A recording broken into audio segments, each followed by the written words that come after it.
ये एक अफसोस तो इस बात का है कि इंटेलेक्चुअल जो पढ़ा लिखा तबका है ये समाज से दूर दूर जाता नजर आ रहा है, जबकि समाज को इसकी बहुत ज़रूरत है। इसको करीब लाने के लिए क्या किया जा सकता है? जी, असल में इसको करीब लाने के लिए दो तीन बातें हो सकती है। एक तो क्या है कि असल में हमारा जो तालीमी निज़ाम है, जो हमारा इस वक्त का एजुकेशन सिस्टम है, ये सिस्टम असल में नौजवानों को अपने आप में जीने का आदी बना रहा है। एक आदमी इंजीनियर बनता है तो सोचता है कि मैं इंजीनियर अपने आप के लिए बनाऊं। एक आदमी डॉक्टर बनता है तो सोचता है कि मैं डॉक्टर अपने आप के लिए बनाऊं, अपने घर के लिए बनाऊं। लेकिन वो ये नहीं समझ पाता कि वो समाज का फर्द है। और फ़िरका परस्ती का जवाब फ़िरका परस्ती नहीं है, फ़िरका परस्ती का जवाब फ़िरका परस्ती नहीं है, गाली का जवाब गाली नहीं है, बल्कि फ़िरका परस्ती का जवाब दोस्ती है और गाली का जवाब मोहब्बत है। क्योंकि कुरान ये कहता है। आप देख रहे हैं ज़ीरो न्यूज़। आज हमारे साथ मोहम्मद इलियास साहब फलाई, औरंगाबाद, रुकन मुस्लिम पर्सनल लॉ और जमात इस्लामी हिंद महाराष्ट्र के अध्यक्ष है, सदर है। सर, एक सवाल आपसे ये है कि इस वक्त में जो महाराष्ट्र में हालात चल रहे हैं और ऐसे वक्त में मुस्लिम समाज के जो बुद्धिजीवी वर्ग है वो थोड़ा सा बाहर है। यानी इस वक्त में बुद्धिजीवी वर्ग और आलिम दीन, इनका अगर कोई कोऑर्डिनेशन होता तो समाज के लिए एक बड़ी बेहतरीन ये हो सकती है, बात हो सकती है। ये होता हुआ नज़र ना रहा है। आप इस पर क्या रोशनी डालें? आपका सवाल बहुत ही इम्पोर्टेंट सवाल है, बहुत अहम सवाल है कि भाई मुस्लिम समाज के अंदर जो हमारा इंटेलेक्चुअल तबका है, जो बुद्धिमान लोग हैं, या हमारे पास में जो उलमा हैं, रिलीजियस जो हमारे लोग हैं, तो समाज के जो भी इस वक्त उतार चढ़ाव और जो हालात चल रहे हैं, तो उसमें हमारा जैसा कंट्रीब्यूशन होना चाहिए था वैसा महसूस नहीं होता। असल में हमारे पास में कई तरह के लोग हैं।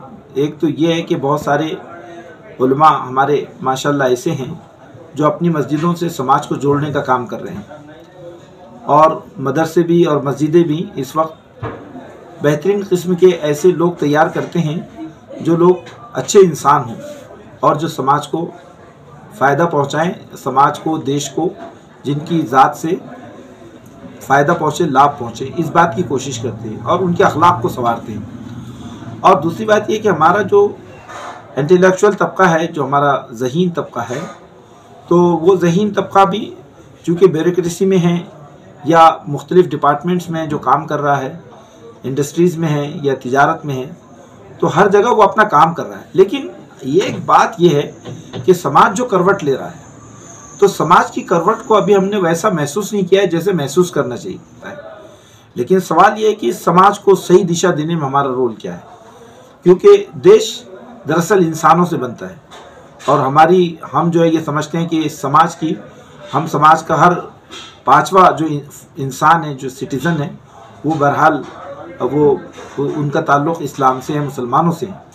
तो चूँकि कुरान ये कहता है कि अम्मा मा यनफ़उन्नास फ़यमकुसु फ़िल अर्द, ज़मीन में वही चीज़ें सर्वाइव होंगी, बाकी रहेंगी जो इंसानों को लाभ पहुँचाएंगी, इंसानियत को फ़ायदा पहुँचाएंगी। तो ऐसे हालात में हम बिला तफरीक़ मज़हब व मिल्लत, यानी कोई मज़हब व मिल्लत का कोई भेदभाव किए बग़ैर, आज हमारा एजेंडा ये होना चाहिए कि हम समाज के हर नागरिक के बारे में, उसके जो प्रॉब्लम्स है उसको हल करने की कोशिश करें। पैमाने पर सोशल कॉन्टेक्स्ट, समाजी राब्ते बनाएं, और जितने हमारे समाज के ऐसे लोग हैं जो हमारे बारे में सही तौर पे जानते नहीं हैं, हम उनको अपने बारे में बताएं। और तीसरी बात ये कि समाज की समस्याओं के समाधान के लिए हम सब कोशिश करें। क्या है कि एक चीज़ और हमारी समझ में ये आ रही है कि भाई एक नफ़रत की जो राजनीति चल रही है और एक ख़ास किस्म की, जिसको कह सकते हैं अज़बियत, जो काम कर रही है, वो भी एड्रेस करने की ज़रूरत है। नफ़रत क्यों पैदा हुई, नफ़रत ने अपनी स्पेस क्यों बनाई है? तो ये जो चीज़ है, इसमें मेरी एक हम सब की ये राय है, जमात ऐसे समझती है कि नफ़रत करने वाले चंद लोग हैं, उन लोगों से मिला जा सकता है और उनकी गलतफहमियों को दूर किया जा सकता है। हमें किसी को भी अपना दुश्मन नहीं समझना चाहिए, दुश्मन कोई नहीं है। किसी की समझ, किसी के जहन में कुछ गलतफहमियाँ आए जिसको दूर करना चाहिए, क्योंकि हम इस देश में पिछले सदियों से रह रहे हैं, हमारे आबा व अजदाद इसी ज़मीन के, यहीं से लोगों ने हक को कबूल किया, सच्चाई को कबूल किया, और यहाँ बसने वाले लोगों ने मिलकर दुनिया की बड़ी बड़ी ताकतों का मुकाबला किया। अंग्रेज़ों को भगाया तो उसमें कभी हिंदू मुस्लिम नहीं था, दोनों मिलकर थे, दोनों मिलकर जो है समाज की तामीर में रोल अदा किया। तो हम मिल सकता है, तो इस देश को ऐसा देश बनाना सबसे बड़ी जिम्मेदारी हमारे समाज की है, हमारे उलमा की है, हमारे इंटेलेक्चुअल्स की है कि वो मैदान में आए। और फ़िरका परस्ती का जवाब फ़िरका परस्ती नहीं है, फ़िरका परस्ती का जवाब फ़िरका परस्ती नहीं है, गाली का जवाब गाली नहीं है, बल्कि फ़िरका परस्ती का जवाब दोस्ती है और गाली का जवाब मोहब्बत है। क्योंकि कुरान ये कहता है इदफा बिल्लती ahsan, नेकी और बदी, गुनाह और नेकी दोनों बराबर नहीं हो सकते। तुम बदी को दूर करने के लिए, बुराई को दूर करने के लिए अच्छा तरीक़ा इख्तियार करो। तो ये एक बात है, बस ये एक बहुत सर ये एक अफसोस तो इस बात का है कि इंटेलेक्चुअल जो पढ़ा लिखा तबका है ये समाज से दूर दूर जाता नजर आ रहा है, जबकि समाज को इसकी बहुत ज़रूरत है। इसको करीब लाने के लिए क्या किया जा सकता है? जी हाँ, असल में इसको करीब लाने के लिए दो तीन बातें हो सकती है। एक तो क्या है कि असल में हमारा जो तालीमी निज़ाम है, जो हमारा इस वक्त का एजुकेशन सिस्टम है, ये सिस्टम असल में नौजवानों को अपने आप में जीने का आदी बना रहा है। एक आदमी इंजीनियर बनता है तो सोचता है कि मैं इंजीनियर अपने आप के लिए बनाऊं, एक आदमी डॉक्टर बनता है तो सोचता है कि मैं डॉक्टर अपने आप के लिए बनाऊं, अपने घर के लिए बनाऊं। लेकिन वो ये नहीं समझ पाता कि वो समाज का फ़र्द है। क्योंकि समाज के अंदर अगर देखेंगे आप कि इसको हम बदले कैसा, बदलने की बात है, तो बदलने की बात क्या है कि इसमें हमारी मस्जिदें, हमारे जो अलग अलग इंस्टीट्यूशंस है, ये बड़ा किरदार अदा कर सकते हैं। ये मैंने ये बात कही है कि हमारी मस्जिदों के अंदर इस तरह के मल्टीपर्पज़, मल्टी डायमेंशनल किस्म के वर्क हो कि हम समाज के अंदर जो लोग बीमार हैं, जो लोग जो ख़वातीन बेवा है, विडो है, जो बच्चे यतीम हैं, जो बच्चे तालीम से दूर हैं, हम उन तमाम के इश्यूज़ को एड्रेस करें और हमारे तालीम याफ्ता तबके को और हमारे मालदार तबके को उनसे जोड़ें। देखिए बात क्या है कि हर इंसान के दिल में अल्लाह ने एक जो है रहम रखा है। कोई भी इंसान ज़मीन पर ऐसा नहीं है कि जो बेरहम है। बात क्या हो रही है कि दरअसल हम इंसानों को जोड़ नहीं पा रहे हैं। बहुत से लोग जो कि बहुत तालीम याफ्ता है, लेकिन उनको भी वो रास्ता नहीं दिखाई दे रहा है कि वो कैसे समाज में अपना कंट्रीब्यूशन पेश करे। तो उस लिंक को बनाने के लिए हमें अपना किरदार अदा करना है। जमात ये सोचती है कि वो तमाम जितनी जमातें हैं, मजहबी जमातें हैं या जो सोशल ग्रुप्स हैं, वो सब मिलकर वो हमारे इंटेलेक्चुअल लेवल्स में, एजुकेशन जो सोसाइटी है उसमें, और जो अलग अलग मालदार लोग हैं, इन सब में एक राब्ता बनाएं और वो समाज से उसको जोड़ें। तो ये नामुमकिन नहीं है, क्योंकि असल में बात क्या है कि हमने अभी उनके दिलों तक पहुँचे नहीं, और जिनके दिलों तक पहुँचे उन्होंने समाज में बेहतर रोल अदा किया है। क्योंकि हमारा तालीम याफ्ता तबका और हमारा ताजिर तबका, हमारा बुद्धिमान तबका, ये सब लोग हमारा असेट है।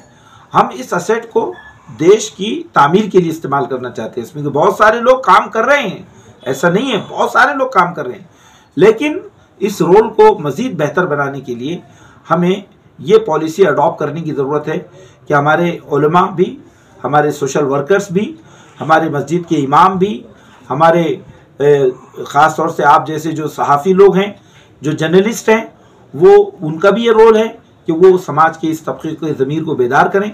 ये इंशाअल्लाह काम होगा, क्योंकि तामीर जो होती है वो बहुत मेहनत और आजमाइश चाहती है, और तखरीब और बर्बादी कुछ नहीं चाहती। वो तामीर के लिए बहुत वक्त और मेहनत चाहिए और तखरीब के लिए कुछ नहीं चाहिए। तो बात यह है कि तामीर करना है, कंस्ट्रक्शन करना है, डेवलपमेंट करना है, समाज को सही दिशा देना है, तो फिर हमको मायूस नहीं होना है, आगे बढ़ना है। तो आखिर में एक हल्का सा सवाल कि अब कब तक हम दरवाजे बंद करते बैठेंगे? ये बात बहुत अहम बोले आपने। असल में हमने यही बात आज के जो प्रोग्राम है उसमें स्पीच में यही बात कही है कि हमारे डोर सबके लिए ओपन हो, लोग हमारी मस्जिदों में आए, हमारी नमाज़ों में शरीक हों, हमारे खुतबे जुमा में शरीक हों, वो देखें कि हम क्या बोलते हैं, वो जाने कि हमारी नमाज़ों में हम कैसी दुआएं करते हैं अपने देश के लिए, इंसानों के लिए, जो लोग रास्ते से भटक गए हैं उन लोगों को रास्ते पर लाने के लिए हमारे इमाम कैसे अल्लाह से दुआएं मांगते हैं, वो इसको जाने, वो देखें कि कैसे जो है ये वज़ू किया जाता है, यानी हर चीज़ पे। और ये जो हम जिस बात की बात करते हैं कि जो हमारे समाज के मुख्तलिफ़ किस्म के इश्यूज़ हैं, चाहे किसानों का मसला हो, किसान जो ख़ुदकुशी कर रहे हैं, नौजवान जो अलग अलग किस्म के बेरारवी का शिकार हो रहे हैं, यानी जिसको हम कह सकते हैं कि जिनसी आवारगी जो भी चीज़ें उनमें पाई जा रही है, वो चाहे किसी समाज के, वो हमारा नौजवान है, हम उस नौजवान की इस्लाह करें। तो इसके लिए हमें अपने सब डोर्स खोलना चाहिए ओपन। हमारे घर में हमारी शादियां हों तो हमारे जो दूसरे समाज के लोग हैं वो भी उसमें आए, ताकि वो देखें कि हमारी शादियां कैसी होती हैं, हमारे पास में कोई जहेज नहीं होता, कोई जुल्म नहीं होता, कैसे हमारे पास औरतों का एहतराम होता है।